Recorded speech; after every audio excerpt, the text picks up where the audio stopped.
We will now pass to the second panel, and then the floor will be yours. I would like to give the floor to Mr. Stasys Motiejunas. That's right. Yeah, I hope I managed, who is the representative of the State Enterprise of Radioactive Waste Management Agency in Lithuania. Thank you very much. Dear Chairman, dear ladies and gentlemen, I am going to present Lithuanian situation, Lithuanian good practice in field of application of Espoo Convention. Why Espoo Convention? Because there are a lot of similar mechanisms. You already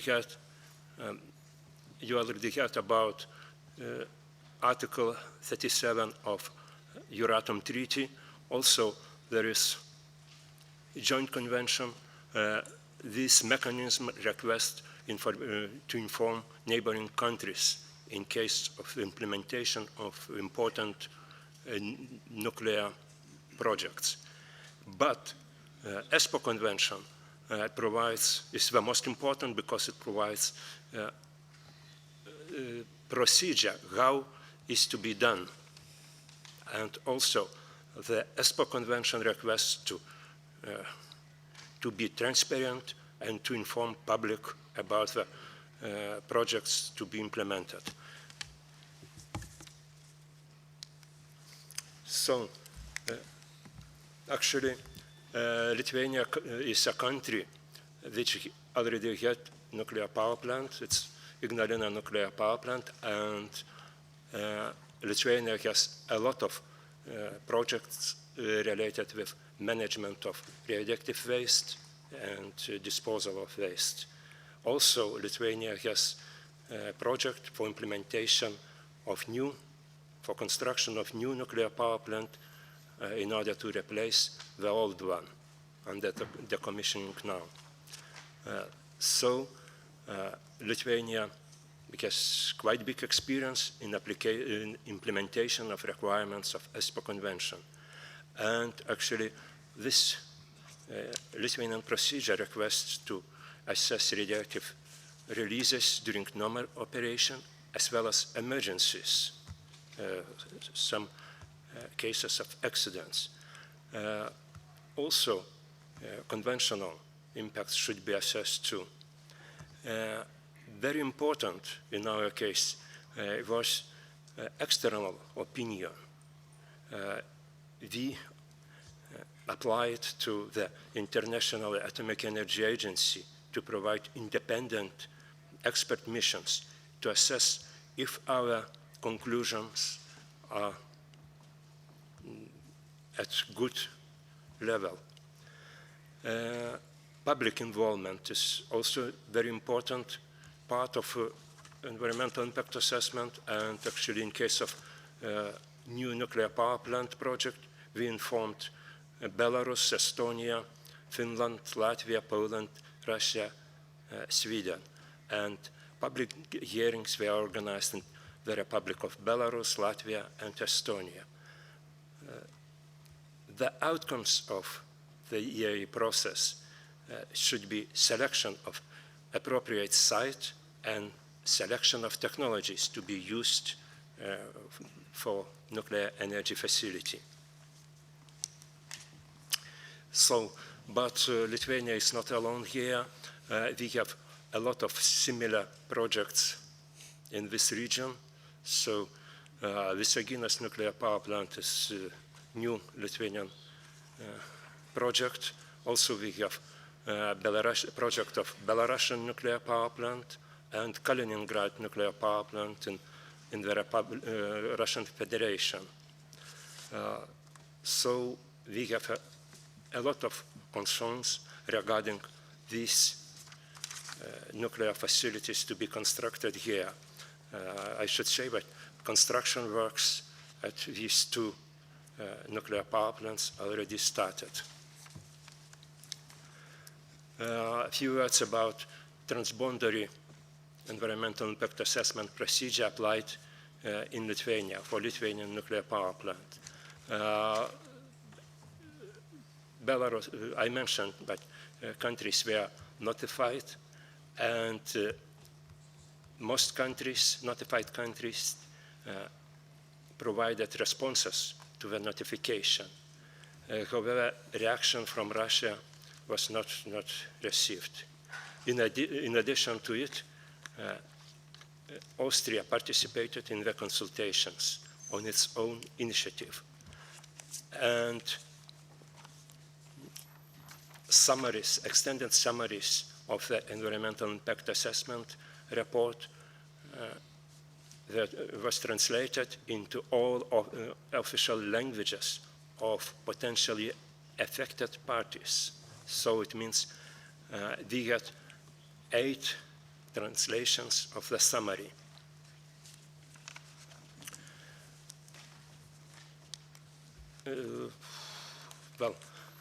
As I said, in Belarusian Republic, the construction works already started, and the major concerns of Lithuania are regarding quality of the environmental impact analysis.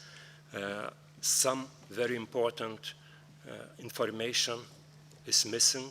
Geological, seismological, and tectonic information is not provided yet. And also, basically, the environmental impact assessment report deals with front-end analysis. However, back-end solutions are not completely analyzed. The most, let's say, interesting point is possibility to dispose of the reactors on the site. Well, if this strategy is selected by the country, it should be very carefully proved, and public should be well informed about the safety issues and the possible ways to solve it. Siting, regarding siting, we did not understand why this location was selected and how it was done. It's because we didn't see the selection criteria.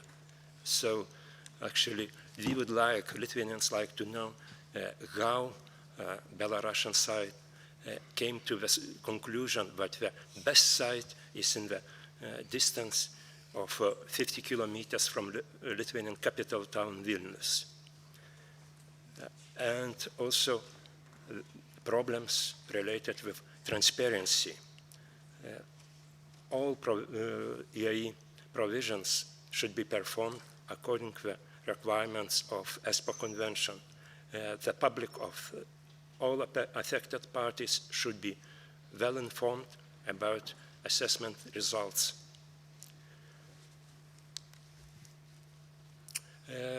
Our concerns regarding Russian Federation nuclear power plant is very similar. Lithuania did not receive information regarding geological structure, seismicity, hydrological structure, and other information. The same story with siting. Actually, the site selection criteria are not known for us. So we are not sure if actually there is no other site more suitable for construction of nuclear power plant. And the conclusions regarding the site are already made, but transboundary impact assessment is not finalized yet. Also, Lithuania insists very much that the public hearing should be organized in Lithuania. So Lithuanians need to know about this facility. So, summarizing, I can say that a few words about frequency problem in the environmental impact assessment process. Its lack of openness and transparency, and all possible alternatives should be analyzed. It means site alternatives and technologies, as well as zero alternative should be analyzed. Okay. Another issue is related with limits and constraints applied for ionizing radiation, especially in case of cross-border impacts. And how to solve these issues? I suppose it would be the most important thing to have a harmonized approach for assessment of this impact of ionizing radiation, especially when we touch problem of severe accident risk. Also, we propose to enhance role of independent international peer reviews, for example, organized and implemented by International Atomic Energy Agency. Also, we encourage non-parties to follow Espoo Convention requirements, especially in case of large-scale nuclear projects. Thank you very much. Thank you very much, Stasys, for this interesting presentation. Listening to you and seeing the map with this high concentration of nuclear plants in Kaliningrad, in Lithuania, and in Belarus, the consideration of the carrying capacity of the environment that we normally take into consideration in environmental assessments came to my mind, together with the assessment of the cumulative effects, which is another important parameter of the environmental assessments. I also took note of your references to the alternatives, including the zero alternative that was also made by Andreas before. And the selection of the site, experience shows that the selection of the sites is close to the border. Probably they are considered as more suitable by the countries that they want to develop, with the exception of France, of course, but they have so many nuclear plants that they don't have any borders anymore. So I would like now to give the floor to the next speaker, and of course you will have the floor afterwards to react on that. The next speaker is my colleague from DG Energy in the European Commission, Monika Nauduzaite. Monika, you have the floor. Thank you.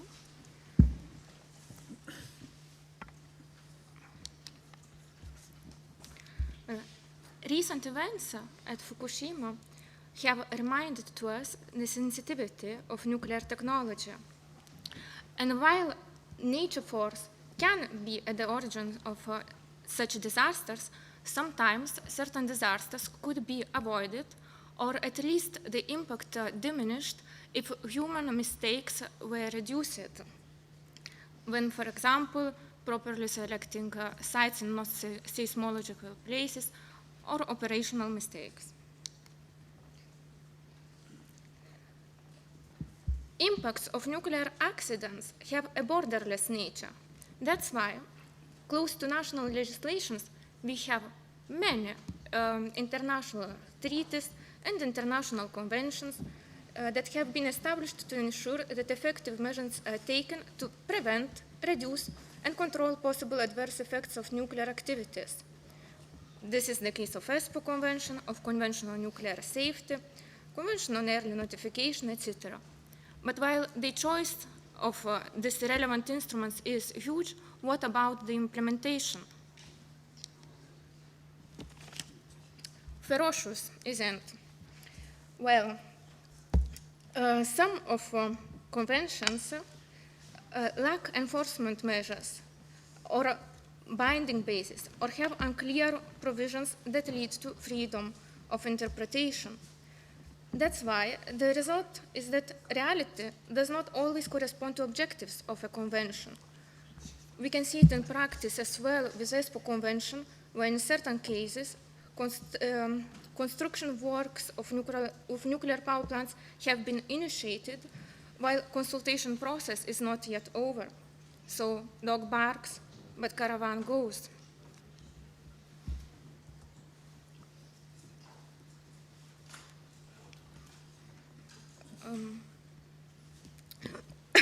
Sorry. Euratom Treaty is the basis of Euratom community legislation in nuclear safety and radiation protection, which is relevant for today's meeting. This treaty is not perfect treaty either, yet it is of evolutionary nature, as it has up to now flexibly responded to ever-evolving needs and allows to fill the remaining gaps in regulation at EU level, like nuclear safety or radioactive waste management. Euratom Treaty is friendly to the environment in the way that its provisions aim, inter alia, to prevent radioactive contamination of air, water, and soil. I would like to brief on 3 chapters that are, according to me, of main importance for today is health and safety, investments, and international agreements. The 3 chapters of the treaty. Under health and safety, provisions are aiming for the protection of the health of workers and the general public against the dangers arising from ionizing radiations. It also permits monitoring of the level of radioactivity, both within the concrete country where nuclear power plant is based, but also at borders. It allows for emergency preparedness with the specific alert systems that have been established should there be any relevant accident or incident. It is also a basis for uniform safety standards and to ensure that they are properly applied. Among the latest pieces of legislation, as most of you are, I suppose, aware, we have a Nuclear Safety Directive, which was adopted a year ago, and which gives binding legal force to international safety standards based on the IAEA safety fundamentals and Convention on Nuclear Safety. And there is another directive that is currently, the project of directive is already proposed and is currently a discussion within Parliament and Council. It's a Radioactive Waste Management Directive.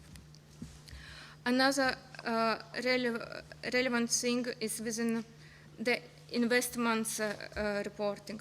All investment projects related to new nuclear installations, replacements and conversions shall be notified to the European Commission well before the first contracts are concluded with suppliers and before the actual work begins.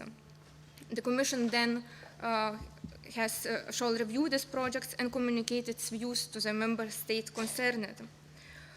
Member states have also to provide to the Commission with information on the plans for the disposal of radioactive waste. As a couple of colleagues mentioned, this is the Article 37 of the treaty.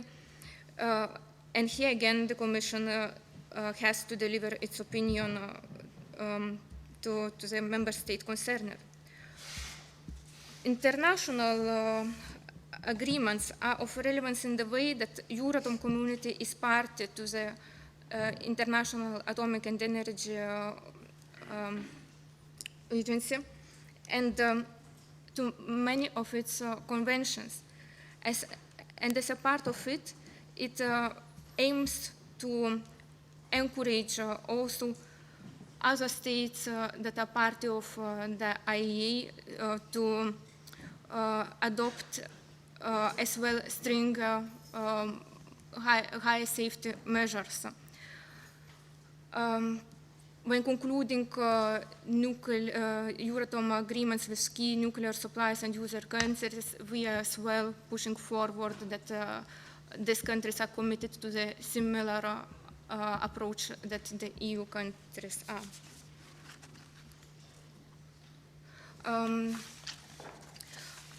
I would like, my colleagues are also, another point is that, as I mentioned, this treaty is always adapting to the changing environment. And indeed, in the light of Fukushima event, as colleagues mentioned, European Commission and SREGO group have agreed on nuclear comprehensive safety and risk assessments that have started already since 1st of June. And we are trying also to associate our neighboring countries to adopt similar assessments. And as well that this European approach is put forward to other countries and regions of the world.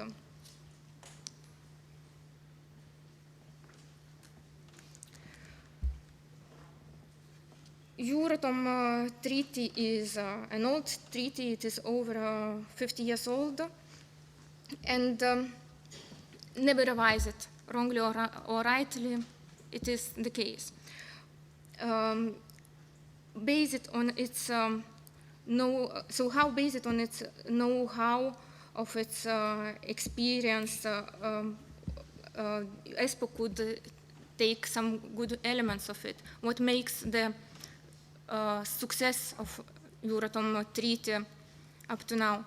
The fact is that any kind of treaty should have realistic and binding provisions, well-defined procedures, monitoring structure, and enforcement procedures that should something is not implemented, should a country fails to correctly implement a convention or a treaty, that there are also some or sanctions or other measures foreseen. This is, and next point is not on my slide, but I think that Espo has as well something to teach to the old Euratom. It is transparency, it's public consultation, both within the EU but also with neighboring countries. And this is something on which we have started to work since some years. But nothing can be really successful, no convention, no treaty, if there is not strong will and commitment of all stakeholders involved. Thank you for your attention. Thank you very much, Monika, for your presentation and for stressing the interaction between the old Euratom and the young Espoo Convention. I think that both have to learn from each other, and in that respect, the interactions are extremely important. I would like to add that, as you have pointed out, they are both living organisms that can take into consideration the changing environment and therefore adapt to the new needs that are to be taken on board. And this is also our exercise today on how the Espoo Convention, that is not a frozen convention, can assess all the possible impacts and even broaden its scope to include risk assessments and all the other parameters that have not been sufficiently addressed up to now. Last but not least, the representative of the civil society, the NGO community, Ms. Patricia Lorenz from the Friends of the Earth Europe. You have the floor. Thank you. I welcome first that Euratom will become more transparent. I think this would be interesting to see. So giving EIA and Espo a meaning. So at first, this I skip because we are, I think, short in time. The first thing, a little bit out of the small Espo box, is really what I see in my own work and in many other meetings, is that the public and all the stakeholders are really getting tired of participating in all kinds of participation procedures to see in the end that the outcome is closing in on zero. This has many, many reasons, but I think this is a real danger. I think there's a lot of goodwill. Also in things that we did lately, there's a lot of stakeholding processes concerning radioactive waste processes, but people are really tired, and I think it's a danger. So it's really also up to people in this room, I think, to change the procedure so that people don't have this feeling. So, and I took out only the crucial points, and I used the really very good background notes that were provided before this meeting. So it's of course always also been discussed already, the timing, but it has to be really in time, and all alternatives have to be up for decision. It's really not exaggerated to say that usually an environmental impact assessment is made for the nuclear plant already. There is very far down the road is usually some strategic energy strategies where people are also not aware of it, but the real discussion in countries start when it's about the nuclear power plant. You see this also that there is usually presented, for example, the Czech one that we did lately on Temelin for 4 types of reactors. This is the options. Also here, the whole position of the environmental impact statement in the process of projects is very much different from country to country. And here, for example, in the Czech Republic, the final statement doesn't have a real impact, even if it is negative. It doesn't make a difference for the project. So that's what I meant with my title, Give Environmental Impact Assessment a Meaning. A smaller problem, but this I heard from many of our member groups, is the Espoo contact point. In many countries, it's an agency or ministry, whatever, but they decide whether their country is affected or potentially affected, and whether the notification will lead to consultations and so on. Other countries, for example, Sweden, they really send out the projects and they consult also the more critical parts of the public, like environmental NGOs. I think this is a very good point to look into. Yes, so now I took out 2 points, new nuclear power plants and plaques. For the new ones, I think they were discussed, and there won't be too many happening. So, but I would like to point out that even very far away countries should be notified and have the right to be in the consultation process. And the Espo process, everyone's seen it now, is Fukushima. There has to be launched very good strategic environmental impact assessments on other options before even the nuclear power plant environmental impact is started. Of course, from our point, severe accidents have to be taken into account, including also mitigation and emergency measures. As we saw, they are an important part and are part of a project already, we think. There is no reason to exclude severe accidents at all, because when you look into the annex also of the Espo for other, for example, waste incinerators and so on, all the accidents also are, of course, part of a project. This was mentioned, I don't want to go into it, but I think the time of probabilistic safety assessments is certainly over, and also many things that were excluded so far happened. I think this should be clear, and I saw it's in the background notes discussed, so I think there's no way around it these days anymore. What was a little bit less discussed is PLEX, which is short for prolonging the nuclear power plant's operations beyond original lifetime. This is 25 years for the first generation of reactors, 30 usually for most of those nowadays on the grid, which was also Fukushima, exactly those 30 years. So we consider this is already, should be the starting point of environmental impact assessment. Power rate also, and these two also come together usually. So once the power plant anyway is already 30 years old and the risk is increasing and the design is old, then the operator goes for a power upgrade and life prolongation, which increases the risk enormously, because higher power, of course, means higher risk, and in case of accidents, the accident behavior also changes. So this is a special category which needs its own place and regulation in Espo. As a general rule, without repeating anything, it should be treated as a new built nuclear power plant. I think there is no reason to prolong it just because it's been there.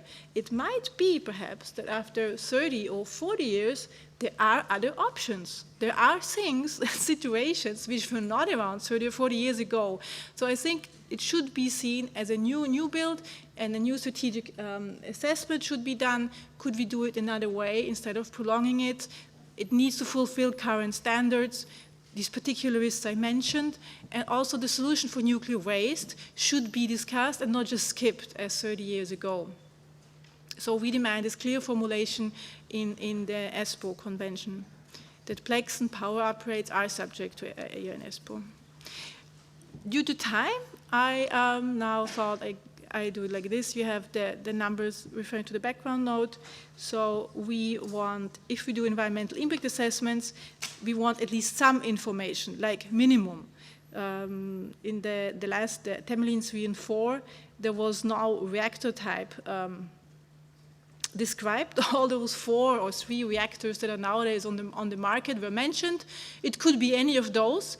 In spite of what was said at this panel, that there is a great belief in generation 3 reactors being safer, there is no experience with those. And I'm pretty sure that when the second generation was launched, no one said, yeah, things like, you know, Fukushima could happen. So I think there is this kind of idea it would be safe from now on. I think there's no reason to really believe so. Coming back to this specific situation, not even the power output range was given. I mean, we're discussing then megawatts between 2,000 and 304. This means also for cooling water and all other accident sequences, transboundary effects, this is of course a major difference. Again, severe accidents have to be part of it. This point 33 I found very interesting because now looking back, this seems to be describing already what happened at Fukushima, that under good practices is mentioned, that power grid connections has to be looked into, seismic events and things like called exceptional natural phenomena could have been the tsunami meant.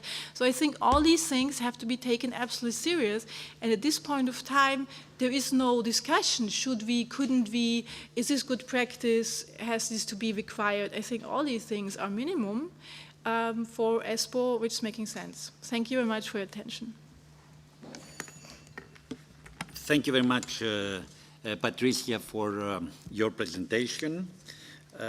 Indeed, the SEA issue is an interesting one, but unless a member state has a plan or a program on how to develop nuclear energy which is foreseen in its own legislation, the SEA is not applicable. It wouldn't apply for a single power plant in the country. In that case, it would be only the EIA directive, but as a good practice, one could argue that new energy plans covering both renewables that are foreseen under the Renewable Energy Sources Directive of the EU and other sources of energy should be drawn and ideally undergo strategic environmental assessments in order to have also the cumulative effects and the carrying capacity of the environment considered. I would like now to open the floor among the 3 panelists of the second round shortly, and then give the floor to the public. Stasys, you want to react on the previous presentation? Thank you very much. Well, today we got very interesting several proposals, suggestions to improve risk assessment and to improve considerations of severe accidents. Yes, you are completely right. We have to have to provide some guidance how to do it. But I slightly disagree with proposal of Patricia during the last presentation to include everything into environmental impact assessment. Please understand that environmental impact assessment is done basically at very early stage of project implementation. So it's impossible to make very precise, very detailed calculations and very detailed assessment because, because technology is not very well known, and there is another mechanism, another tools how to do it.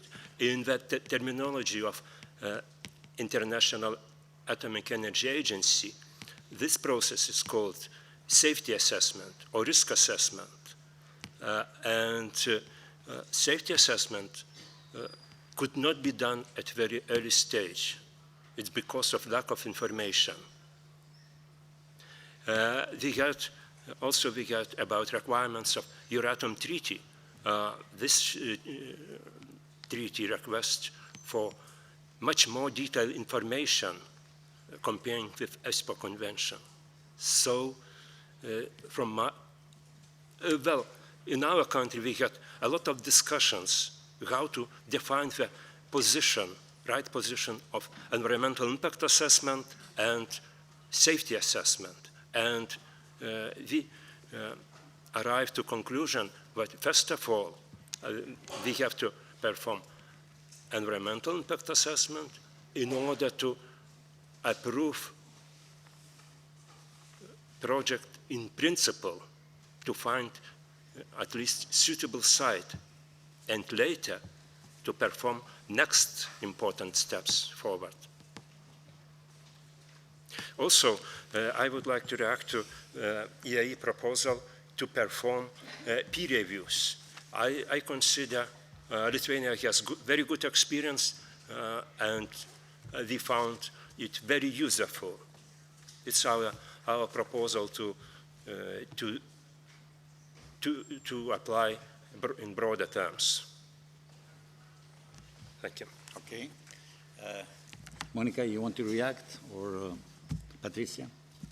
Maybe just. Yeah. Maybe just a small reaction as far as inclusion of severe accidents is concerned. Inclusion of severe accidents within environmental assessment, impact assessment, sorry. I would like just to reiterate from slightly different point what my colleague on the left was saying about it. We are considering that severe accidents is not something that happens very frequently, and therefore should there be a proper and regular safety reviews, peer reviews, there's no need as such to include then the severe accidents in the environmental impact assessment. Nevertheless, certain countries may consider that they may be touched by possible impacts of severe accidents, even when being far away from the original country. And in this respect, I think that it is important to underline that indeed they should have a right to be consulted as well by the party of origin. Thank you. Patricia? Thank you. Yeah, just quickly, what you of course said is true. There is always a limit to information, but that's why I gave these examples, very detailed. If we really make also a transboundary Espoo process for a nuclear power plant where we don't know the reactor nor even the megawatt to be built, then I don't know what we're discussing. That's what I make. Give the thing no alternatives, and the site is known, then I really don't know what we are discussing in a transboundary context. That's what I mean. So there is, of course, a certain balance perhaps to be found. I'm sure we can agree on this. The problem of how much the safety assessment should be or not, or outside the environmental impact assessment, again, from the safety assessment, you can see what can happen. From there, we derive the environmental impact. So if everything that's safety, as is done in many countries so far, is completely excluded, then again, what are we discussing? Then we're discussing some kind of unrealistic nuclear power plant out of the box where nothing ever happens. So then I would really say, let's keep out the nuclear out of this whole exercise called Espo, because really it does not make sense anymore, and it's extremely frustrating, especially for of course, NGOs and the public. Also, what you said about Euratom, where there is way more information on nuclear projects, at least I have not seen them, which is perhaps not so surprising because Euratom is completely inaccessible, anything, to the public. So that's also the very big difference. It's never going to make sense to say under Euratom or so on, we would have this information because it's not for the public. The public gets only what is discussed under Espo or environmental impact assessment or ARHUS, which is not the topic right here. So this is of no help at all to us. Thank you. Thank you, Patricia. I wouldn't go for this black and white approach. I prefer the dog even if it doesn't bite. And we can make it bite. Oh. I would like to say that if Euratom is not transparent, and Monika made the point in the 1957 when Euratom and EEC were adopted, the transparency and public involvement considerations were very low on the agenda. Thanks to the Espoo Convention and to the Aarhus Convention, it can become much more transparent. And I would like to say that, listening to you, that for the safety assessment, the Aarhus Convention is fully applicable. And a point that one could make is that probably the early environmental impact assessment that is on something which is really not very tangible and very concrete could be complemented by a second stage impact assessment. We have the experience with what we call, and I'm looking to Piotr, representing Poland, the yellow FIDIC projects, which are the design-build projects where the first EIA is carried out on a very early stage, simply on the location of the project and the alternatives that have to be considered, and then at a later stage, when the design and build is approved, then a second EIA on all the other elements to be taken into consideration is carried out. One could consider this possibility in order to have a full life cycle EIA,